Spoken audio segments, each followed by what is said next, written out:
Hi everyone, thanks everyone for joining us. This is the next in a line of series of In Conversations as part of the East Meets West Masterclass program. The In Conversations and various other things that we're going to talk about tonight have all been curated and programmed by the participants of this year's program. And tonight we have Joseph Allen Keyes, who's one of the participants. He's going to be talking about his work. Just to give everyone just a quick bit of information just about what East Meets West is and who I am. So my name's Stephen Burke. I'm the project producer for Grain Project, who are one of the organisers of the programme, along with Format/Quad. And the programme is a series of masterclasses for photographers and artists who use photography. This year we've had 15 participants, which has been really great, over a series of workshops led by artists and photographers and picture editors and festival directors and writers who've been giving advice and feedback to this year's participants.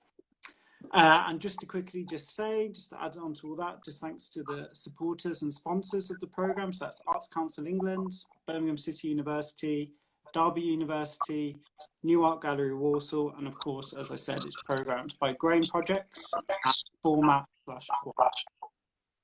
Cool. So tonight we have got Joseph Allen Keyes, who's going to be talking about his work.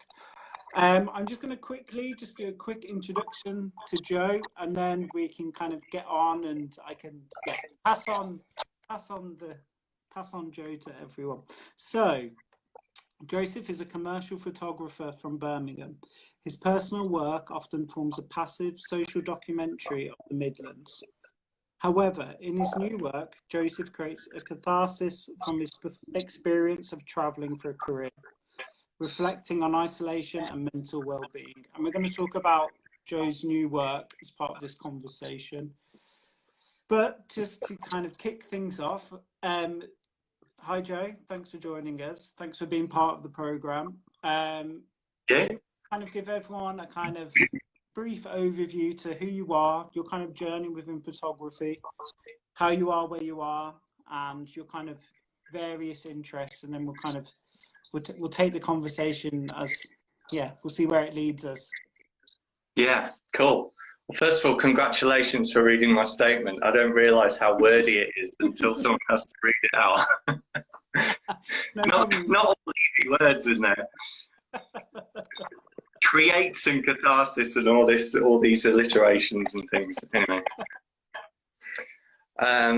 So let's think. Let's just start at the very beginning photography, at least. I'm a late bloomer, if you like. It was in my mid-20s, I think, I really got into photography. I've always been interested in the arts. I've been a musician since an early teenager, and when I was very young, I draw, but I sort of lost the patience for that over the years, but always been interested in the arts. And so in my mid-20s, I remember sitting at my granddad's house, and he collected various, he wasn't a photographer himself, but he was a fan of anything artistic. And he had a book, he had more than 10 books in every single room but his bathroom. So there was some photography books naturally in there. And one of them was a Stephen Burke book. And I just got to flicking through it, and I just thought to myself, hold on. I mean, iPhones look good nowadays, but this is something else. Like the color, the composition, how everything just seemed to line up perfectly. I was just like, what is this? What is it about? How do you work a camera? I've always been a bit of a geek with technology. I haven't been afraid to sort of take things apart and figure out how they work. So I did that with music as well. So I went into music technology and doing live sound and things like that. So when it came to a camera, I was naturally just like a big tech geek, magnetized towards all the different aspects of it. So then it was a hobby for several years, really. But I was working for an agency. I still do work for the same agency as a technician, as a live sound and projection technician, so video projection, video switching, etc. And whilst I was going on these gigs, I took to always taking a camera. It would be, you know, taking landscapes, and then it'd be taking photos of my friends and doing behind the scenes sort of shots. And then I became known for having a camera on me, and that I could use it. And so just sort of drips and drabs came in over the years, where people would ask, Joe, could you just get a picture of that? Like, the stage looks nice. Can we have one to send back to the office? Or the client wants a picture of themselves on their presentation. Can you do a headshot? And it just sort of built up from there, that I had the reputation at work for doing that. And so then I looked out even further, I think, because that position came up. There was a graphic designer at the agency who also handled photography, and he was a very good, you know, commercial photographer, but he was also balancing it with graphic design. And when he left to pursue other interests, I landed myself in it, because I sort of sat down around a crew table one day and said, I think I'm going to try and have his job and see if I can do it. And little did I know that his boss, I didn't really realise he reported to this lady who was his boss, was sat over the table, and she said, well, send me your stuff then, let's see what you can do. And I'm like, okay. So I just sort of said, you know, I've got nothing to lose. If she doesn't like it, then I've still got my job, and I'll carry on doing what I'm doing. But she did, so we all took the plunge together. They took risks on me, and I took risks on myself. And thankfully, I think it's 4 years later now, I'm still doing it, still growing. The projects I do get more interesting by the day, at least they did. And then they got really uninteresting for a good while. But it's all picking back up now. So yeah, I'm knee deep in this now, and I absolutely live and breathe it. So right. So this work you're talking about is your kind of commercial element of your work. And what's the agency called, so people can have a look at? That's DRPG. So I think it's Team DRPG. You'll find them as on Instagram, but drpgroup.com is the website. And it's an agency that does all sorts of essentially creative services to the commercial world. So we've got a comms division that has writers and you know, like frontline creatives to figure out what brands actually want to do and how they're going to do it. We've got social media managers, we've got website designers, website coders, carpenters, just everything. I mean, if you're in the creative services and looking for work or experience, then there's certainly someone to ring up. Great. And just so perhaps maybe slightly different to, you know, other people who are taking part in this, or other photographers. You've kind of gone into the commercial sense as your kind of first point within photography. Yeah, in essence. So my personal practice was always just a hobby photography. It was on holiday. It was street photography for the fun of it. It was always something, you know, to enjoy, to take my mind off things. But I guess after doing it commercially, I felt I ran the risk of it becoming dry and just becoming my job. And so I started to do a few things to make sure that I still enjoyed it as an expressive art form for myself. You know, the same with music. I could have taken music in the direction of just being a musician, just being like a session musician or doing live sound, and but without the enjoyment, then you risk turning a passion into just a job. Yeah. So, and I have to keep ourselves inspired. And I suppose that kind of nicely leads us on to your kind of, to your own, I suppose, personal work. And yeah, nice segue, nice segue.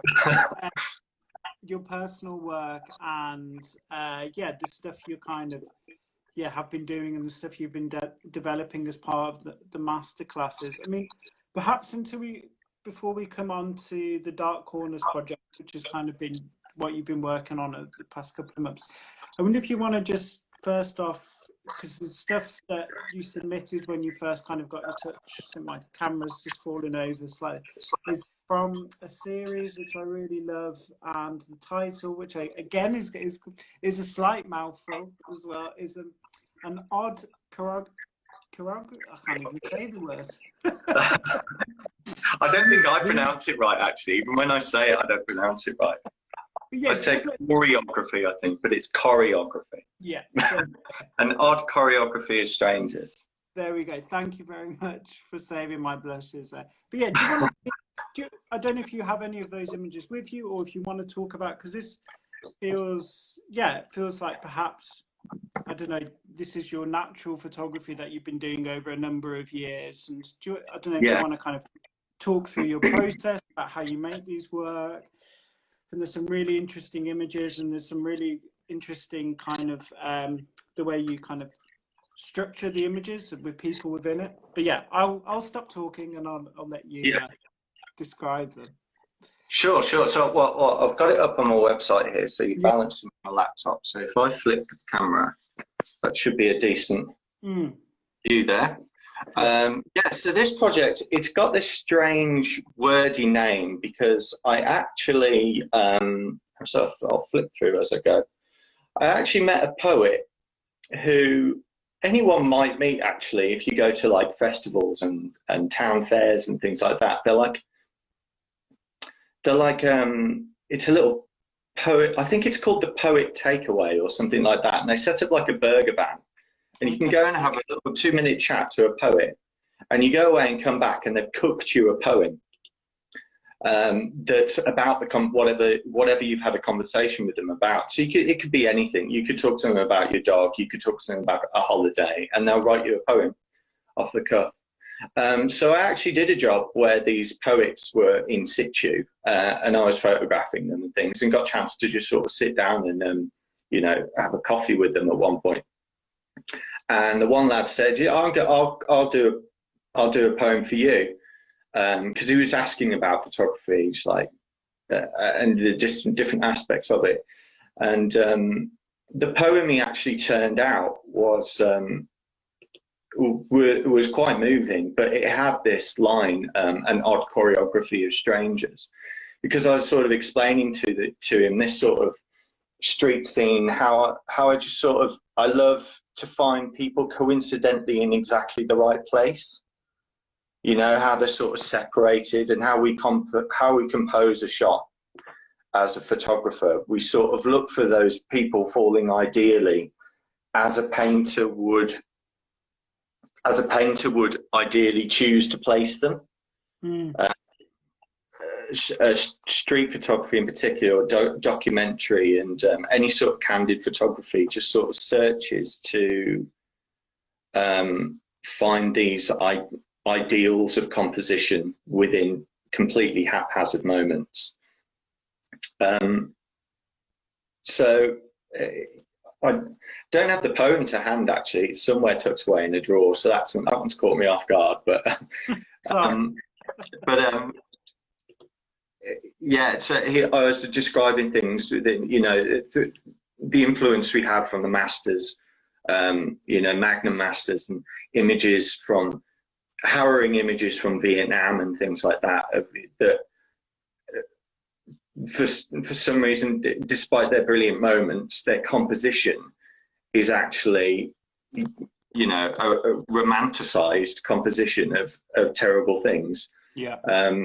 So as the poem flowed to talk about those sorts of things as inspirational images, that little line popped up. This was actually one of the images he looked at, and he was like, "Oh, you've got all these people going across here, and then there's this bag down here with lots of people going across it, and all these sorts of little coincidences." And And so that's how I then took that title and was like, you know what, that's what I do. Yeah, I look for strangers oddly choreographing themselves into sort of poses and little stories that they probably don't realize that they're doing. So this is like the heart of my photography. I think that it's all unstaged, off the cuff. I think that's a good point, just that bit about people, or you being able to create stories or narratives from these scenes. Yeah, they're very kind of, they're kind of quite, each of this image in these series, especially the ones where there's kind of multiple people around, feel very, they almost feel this quite, they're theatrical almost in the staging of them. You know, people feel very purposefully placed, even though they're, you know, it's by chance. It's not by chance. It's through good composition. But yeah, there's something.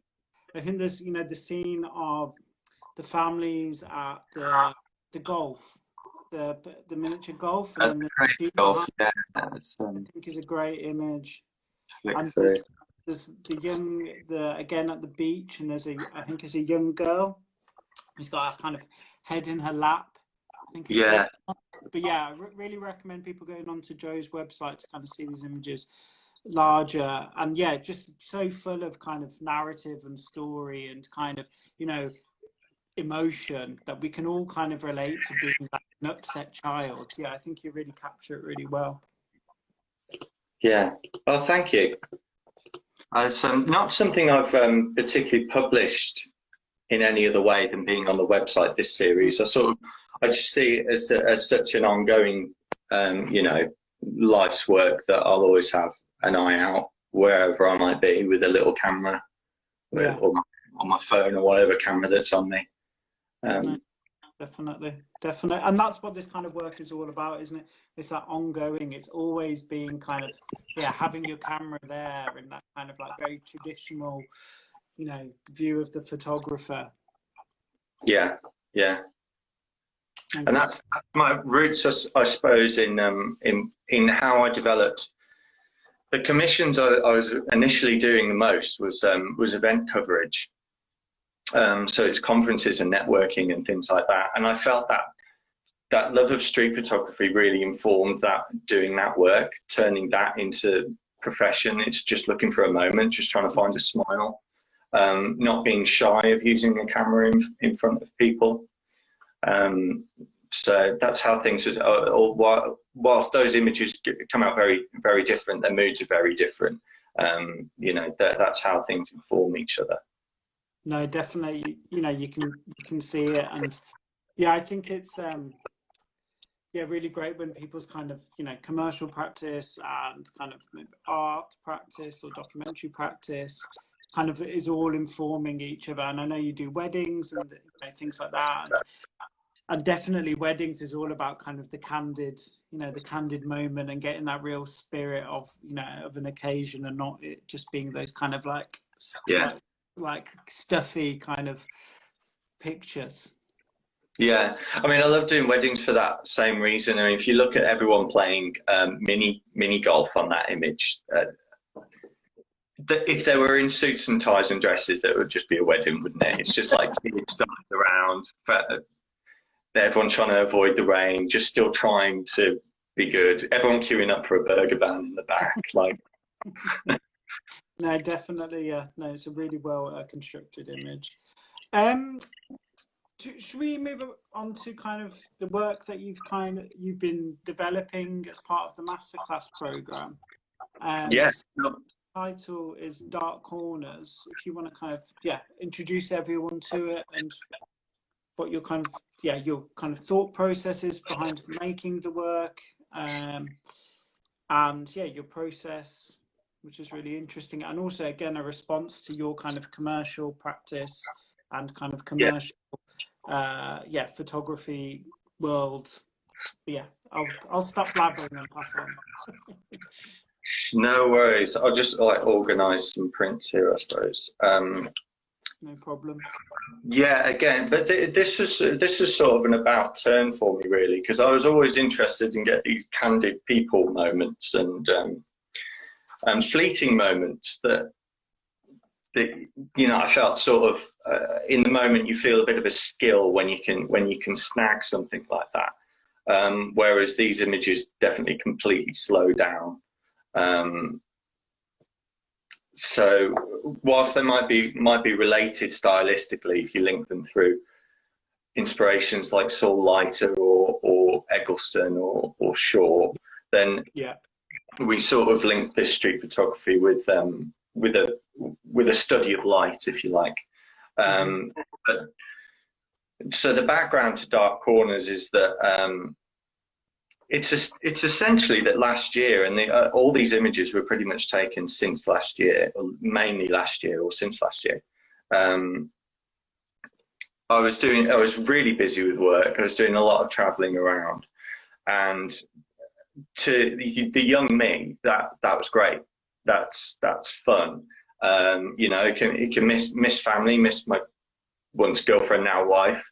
You miss people, but it's still, everything's still exciting, and that sort of fed life. That it'd just be even better to get home to someone you missed, but then also it's great to go out again and with the friends you make traveling on the road doing work, and places you see, and having beer on expenses it's nice. But then sort of last year, I think maybe it's come with growing older. Maybe it's just come with the amount of time that I've been traveling for work. Things just sort of started to not feel right every time I went away. It would just be more and more of a burden to think, well, I'm not going to be here for that. I'm going to miss that. Etc., etc. And particularly last year, I went through some personal things with losing people close to me that I wasn't. It then played heavily on where my commitments really should lie, with family or with work, and that they are different. They do split your life in that respect. And so whilst I was traveling and had to go away for work, often alone, interestingly, because as a photographer, I'm now often going around alone unless I'm with a video crew and an event crew, which does happen. But I often did these tours where I was just alone, turning up to people's offices to take photos for the day. So I'd be staying far away from home without someone to chat with of the evening, and that was quite different, because it used to be that I was a technician and I'd always be part of the crew and it'd always be fun. So I then just started to notice more things around me, I suppose. So we have, I guess I sort of consider this a bit of a hero image for me. Don't know what other people would consider the hero image. But I just sort of, I wouldn't go to sleep as quickly as I should. And I'd start noticing more things, and I'd get the tripod out and just photograph them, for the same sake as I used to go around towns with a little camera and do some street photography wherever I was, just to sort of get to know the place and have a look around, see what people were like. I then just found myself sort of staying in and didn't really feel like doing that. But I still wanted to use the camera for my own purposes at some point that day. And so that's how these images came about, really. I mean, that's just a few. Others are quite dark. I mean, these prints are like very dark, so you can't really, I don't know if you can see into that at all, really. I it's an interesting and a changing step from the previous work that we just talked about, the street work and also your commercial work, and it being much more an introspective kind of look, and a kind of much more, a very personal, the images are very emotive, and the darkness and the light, and I think most, people can relate to, themselves being to a lesser or greater degree on their own, traveling for work, which, as you said, is, painted as an ideal, but actually the reality of it perhaps, is not great. And, photographers is most of the time a singular person working on their own, and it is quite a lonely profession in some way, even though you're engaging with the people.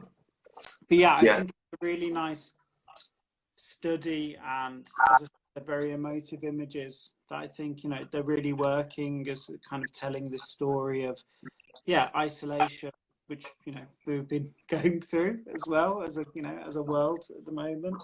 Yeah, yeah, exactly. I didn't really I never even planned for this to be a project until I looked back and thought, what, I've got a lot of photos now with dark corners, this tying together theme that it's all about some light patterns that otherwise fall in a very dusky photograph.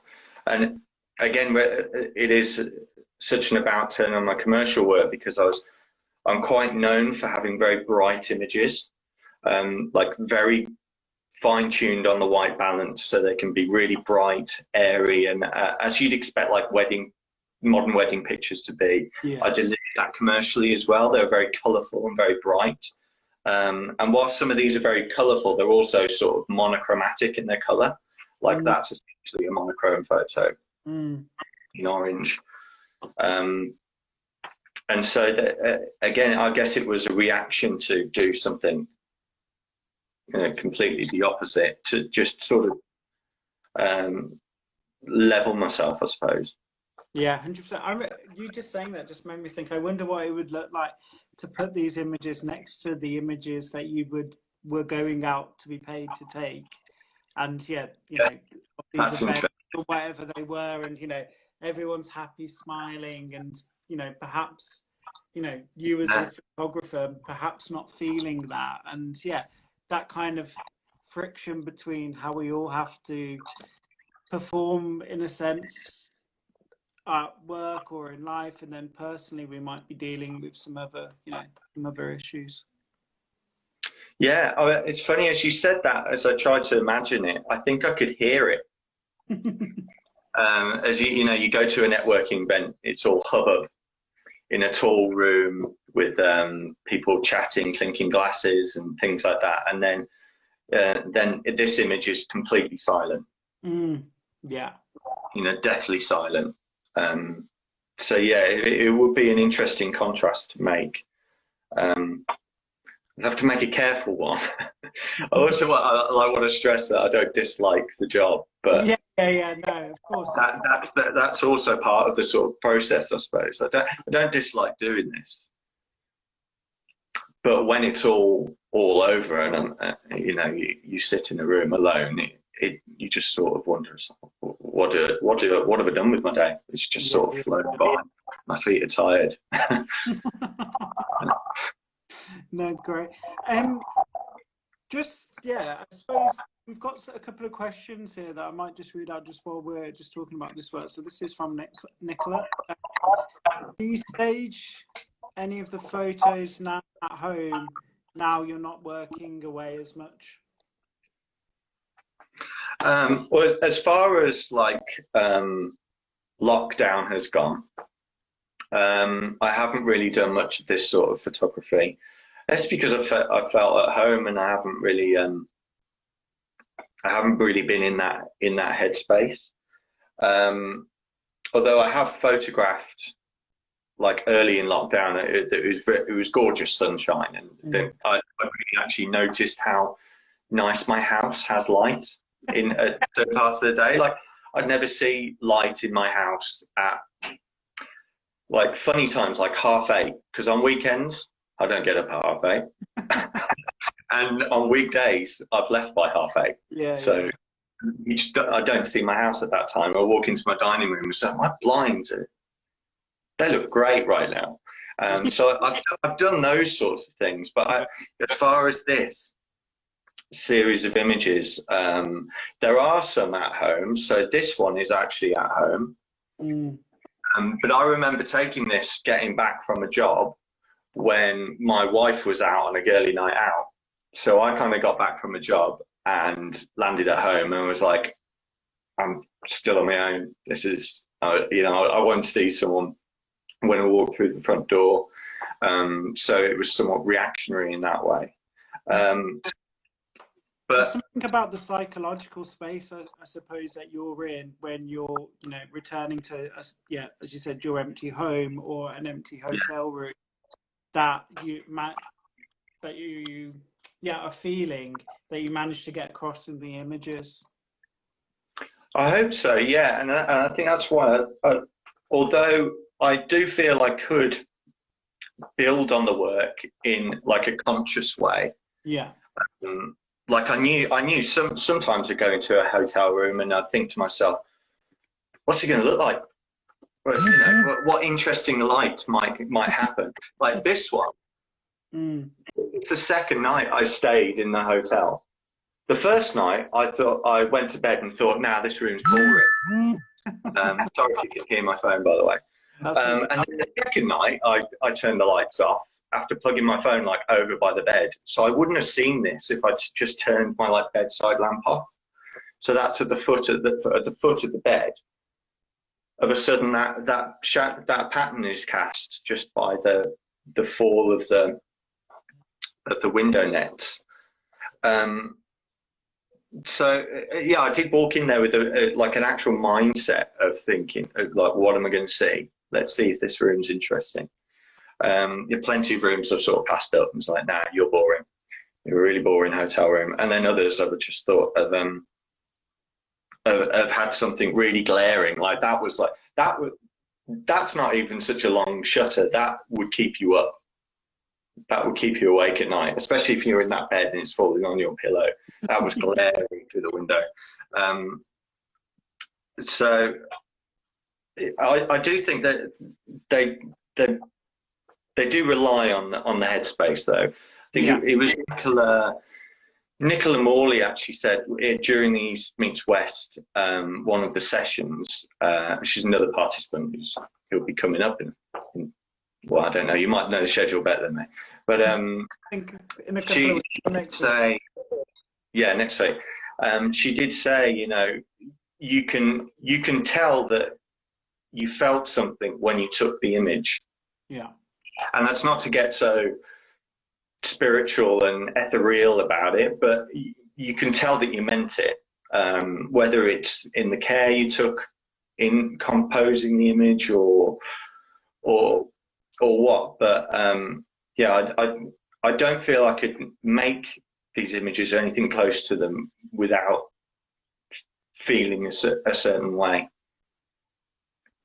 Yeah, no, definitely. And I think, you know, that comes across in the work. And I think, you know, it feels like, I suppose, yeah, whenever you're in that space and you know, you can make that work. I think, you know, I really like it. I think it's really strong and I'm looking to see how it develops. Yeah, I think it's really good.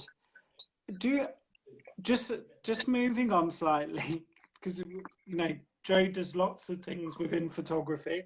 Not only taking pictures, both commercially and as an art practice, but also you're one of the organisers of London Street Photography Festival. Do you want to kind of talk to everyone about your involvement in that and, you know, what the festival does and its aims and ambitions? And I know that you've got a kind of a version taking place this year, haven't you? Yeah. So of course, this year is going online, but London Street Photography Festival is now in its 4th year. For the past 3 years, it's been at a venue called Star Space in Hackney Wick in London, and the Old Baths in Hackney Wick as well, actually, which is another gallery space we've used. So the first time I attended that's 3 years ago, I attended the first Street Photography Festival. And it was a great festival that I didn't organise. But what I did notice when I was there, having come from like a conference background and things, they were using some venue equipment, which was just sort of some standard equipment, which would do most people fine. But when you're in a room full of photographers and there's skylights whilst you're trying to use a projector, suddenly everything you're talking about just doesn't really make much sense, because it's really hard to see. So I thought, you know, being with DRPG, the Street Photography Festival is a completely non-profit organisation. You know, we collect fees for the competition in order to give prizes for the competition, and to print that work and display it as well.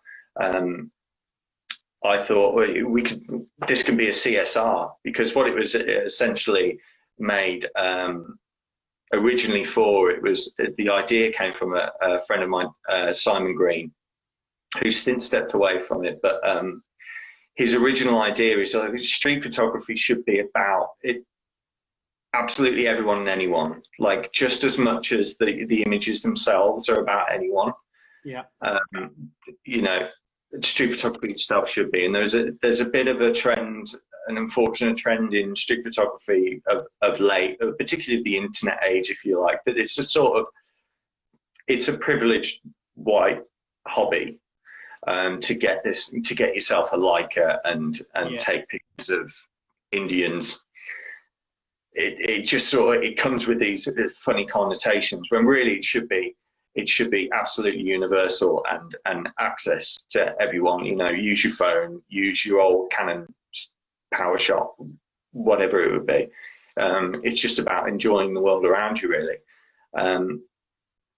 So we put it in. I put it into my boss as a CSR project, a corporate social responsibility project, which basically meant we sponsored it. Yeah. So I then took down a bunch of AV equipment, being some nice bright televisions and a PA system and a little backdrop and logo and etc. And so the second and third year has thankfully been able to grow and get more interest and sustain itself. But of course, this year we've gone online. But thankfully, I've got more sign off.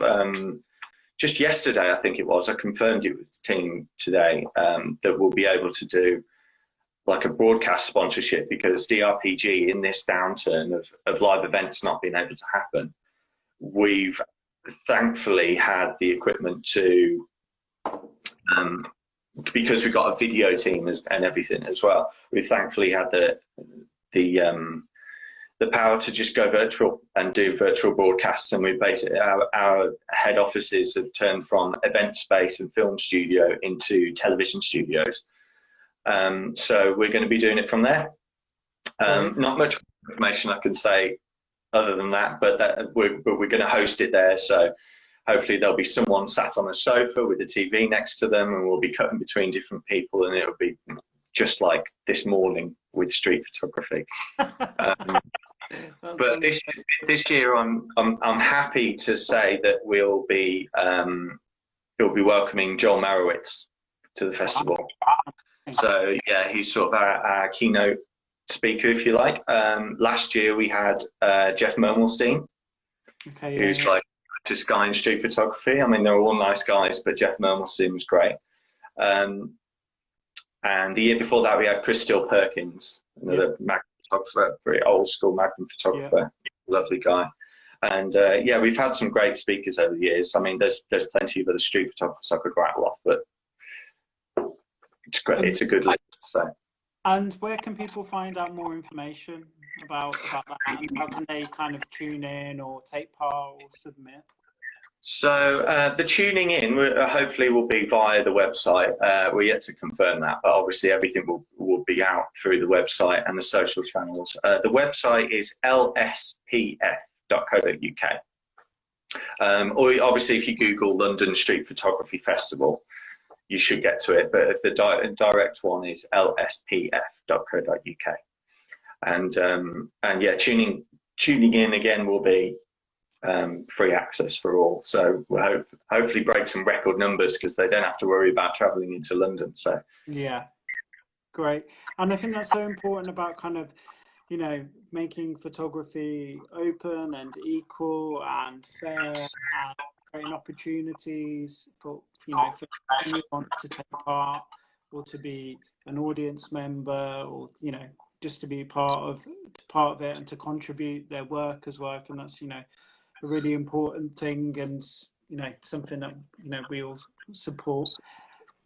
But just also moving on to another role you play, Joe is also a YouTube star of his own YouTube channel. This is my set. Yeah, that is your set. When you popped up before, I was like, oh, I've seen this room before. Right. Do you want to kind of let everyone know about your YouTube channel, what you do on there, what you talk about, how they can kind of see your videos? Yeah, well, it's actually a very new thing. I think YouTube star is flattery from Stephen, but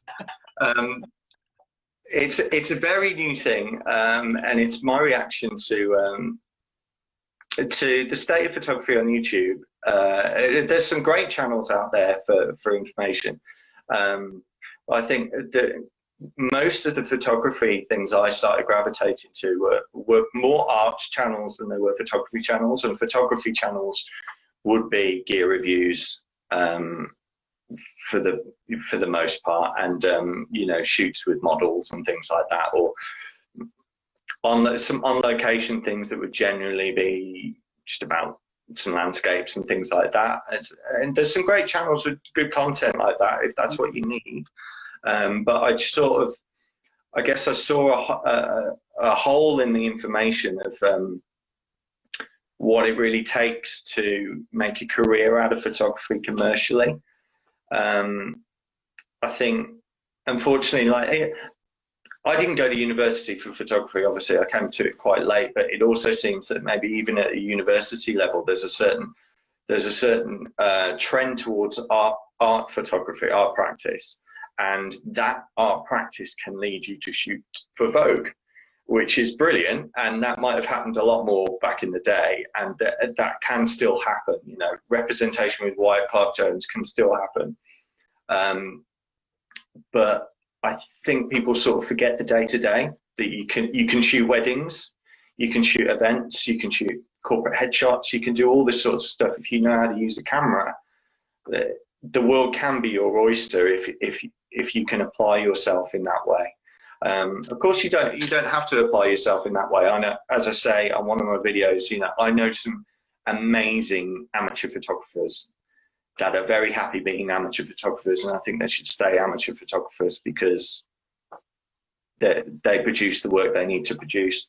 But I also intend with this channel to just sort of link things up of how commercial photography links to your personal photography, how you've got to let some things go, like giving away raw files, but then hopefully also as conversations go on, I'll be able to talk to people in sort of similar positions to me. I'll hopefully talk to artists, and you know, it's very early days yet, but at the moment I'm just sort of putting my recommendations out there, like making a portfolio. I mean, most of the portfolio videos I could find on YouTube are about print with these guys because it looks good, and here's how you might want to put your picture here and here, and that is how to make a portfolio, but not necessarily how to present a portfolio when you really want to get serious with it. So yeah, kind of fill the gaps in that respect. And what's the name of the channel so people can search? The channel is Jack Photo, so that's Joseph Allen Key's photo, so just Jack Photo. And I really agree with you just about that point about, you know, people, or especially maybe people at university or just finishing and realizing the different kind of ways they can make money as being a photographer and an artist, and having this kind of, you know, multi-layered working approch. And it's not talked about enough, and people aren't honest enough about what they're doing to sustain X practice. Yeah. I almost feel like it's a dark art, like some people don't want to give it away because that's how they make their money. They don't want people pinching it. But, you know, there's a lot to be said about the internet age and how, you know, everyone can take photos on their phones and these images can get everywhere. But when you actually sort of pull back and have a look at it, there's just so much image content that does need photographers. Yeah. That, you know, the work's out there. So I'd encourage anyone to give it a crack. Great. Just if anyone has any questions for Joe about anything that we've covered, if people want to drop them in. But yeah, no, I think, you know, it's so good to hear from you about the breadth of, you know, work that you're doing and various, you know, elements of photography, and to be involved in photography in so many different parts, from, you know, the commercial work, the art practice, the organization of events, the YouTubing. You know, your brain must just be constant, photography constant. No, I sit and play guitar sometimes. I switch off and I play guitar instead. So. No, I think it's really great, and you know, it's been so nice to have you as part of the Masterclass program. And you know, you're from Birmingham as well, which is really great for grain. What we want, you know. Yeah, I've got to give a shout out. My beer's from Attic Brew Co. Yeah, and they're like over there from me in Birmingham. So shout out to Attic Brew. Right. And how have you found the Masterclass program? Is it what you expected? Is it different? Yeah, has it, you know, hopefully it's been encouraging and supportive. How have you found it? Above. Yeah, all of the above. In certain ways, it sort of broke my expectations in a somewhat negative, positive way. Yeah. Like I go in there expecting something, but my dream was shattered, if you like, for the better. Like I present a project that I thought, oh, maybe this could be something, and then I present it, and people would just get completely the wrong idea, and I'm like, that's because you presented it wrong, like, and it's not ready, and it's not a project. And all these little finite things that I've learned has been, yeah, it's been invaluable. And the course overall, the classes overall, I don't know of anything that can rival it, at least in this area. If you know, the Arts Council projects are doing it around the country, that would be incredible. But the closest thing I've had to photography education was to do a class with Magnum. Yeah. And let's just say East meets West gives you a hell of a lot more bang for your buck. And the network as well. I mean, all the speakers have been really great and very varied. Like, I loved having Colin come in to talk about writing. And Natasha came in as a photographic artist, although her photographs the style was very sort of familiar to me in this sort of Eggleston par snapshot thing. The way she practiced was like so different to what I could have expected of a photographic artist, or what I'd previously been exposed to. Yeah. Again, relating back, that it also proved to me that that's not what I want to do. So as much as I love Natasha's work, I sort of realized that, you know, there's that work out there and how you can approach it, but I guess I do want to do it this way. Yeah. And you don't have to be pulled one way or the other. And the variation across the speakers proved that as well. I mean, immediately after Natasha was Matab, who's a sort of straight up documentary portrait photographer, who's you know, brilliant at it. And so the exposure to those different avenues was incredible. But then, of course, the fellow students as well, that we've managed to make this little network out of. You know, it's gone beyond the confines of the course, I'm sure. In spite of, you know, having to think on our feet and do different things because we couldn't hold the exhibition. You know, we've all got new contacts and friends, so it's been really, really good. Good, good. That's really good to hear. Do you want to just tell everyone also about what's coming up and, you know, yeah, the publication, the website, yeah, and other events at all that the group are doing? Yeah, so the publication had somewhat of a hiccup on print, but now we're rolling again. I think it's arrived with Nicola Morley, who's going to be posting things out. So that will be out in the mail soon, arriving in people's mailboxes. But you can also head over to eastmeetswestphoto.co.uk, where everyone's work is presented. Maybe I think in a lot of cases there's more on the website than there is in the publication, so you can dig a little deeper. And what's on? I think we're on week 2 of 4, maybe 5 weeks. 5 weeks of talks. Yeah. So I think it's next week the odd week that goes Wednesday, Thursday instead of Tuesday. Yeah. So I've just got the program in front of me, so I can read everyone out what's coming up. So on Sunday, there is the brilliant Laura Dickin talking about her work, and I think she's going to be talking with Laura O'Leary, who is from Format/Quad, who's a curator there. And then next week, I'll just quickly run through. So Wednesday the 22nd is Lucy Turner. Thursday the 23rd is Mark Hobbs, and then Sunday the 26th is Marley Starsky Butler. People can find out all this information on the East Meets West exhibition Instagram, and also the website, as Joe's just mentioned. And I also think people can find out if they can get a publication. Can they sign up to receive a printed publication? Yeah, you can still sign up for a publication. You head on over to the website, and I believe you can just fill in your details. I think you can have an electronic copy as well if you prefer that, if you don't want to just give your address away and things. But if you can sign up to the newsletter, and I think via the newsletter we can get your information. Nicola might be she's saying no to something. She's saying no. Don't get an electronic version. You want a printed version. I mean, it's free. You might as well. But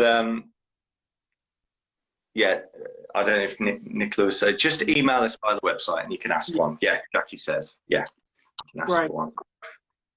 But I think perhaps that's maybe a nice place to kind of finish our conversation.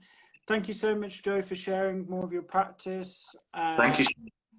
It's been really great to hear, and as I said, it's been so nice to have you as part of the group. And I said this as part of the rounding up of my chat with Andy Pillsbury. But yeah, it's generally one of the best. The East Meets West program was so good to be part of and see everyone's work develop. And people are interested in taking part in future activities. Keep an eye out on Grain and Format/Quad. Hopefully in the future we'll announce some information about that. But thank you so much, Joe. Is there anything else you want to add before we go off into the evening? No, I don't think so. It's been great chatting, and thank you to Grain and Format and Quad. In particular, Grain being in Birmingham, I can't wait to get to an actual photo cafe again. That would be great. Yeah. And yeah, the opportunities are out there. When I first came into this, I didn't know where the opportunities were, and just learning of Grain has showed me where all the opportunities are. Just to see work, and learn so much about what photography can do for you in so many ways. So yeah. Perfect. Thank you, Stephen. No, my pleasure. It's our pleasure. It's all our pleasures. But yeah, thank you everyone for joining us. And as I said, on Sunday from 8 p.m, Laura Dickin, who's a brilliant photographer and artist, will be talking to Laura O'Leary, the curator at Quad, which will be another great conversation. So yeah, thank you for everyone for joining us, and thank you, Joe. And yeah, look forward to future events that are coming up, and please everyone stay in touch. But yeah, thank you. and good night. Cheers, everyone. Cheers, Joe. Yeah. Enjoy here. Bye-bye. Cheers, everyone.